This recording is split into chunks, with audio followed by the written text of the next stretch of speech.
Today we'll be installing on an LG washer. Please note that the process is exactly the same for the LG dryers. First, you're going to want to remove the two screws on either side of the panel.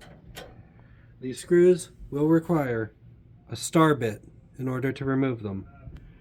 For speed, I've already removed these. Gently remove the display panel and set it down. Note that you should do this with the machine off. As you can see here, the machine is off.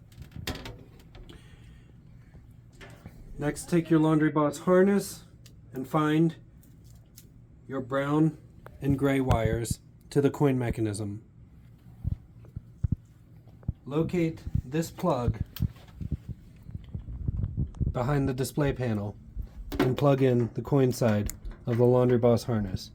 If your LG machine has a coin mechanism, plug in the coin mechanism connector here. Next, locate the red and the black wires to the power connectors coming from the Laundry Boss harness. Plug in the connector here. If your LG machine has a coin mechanism, plug in the coin mechanism power here. Finally, connect the Laundry Boss MIB and mount inside of the machine here.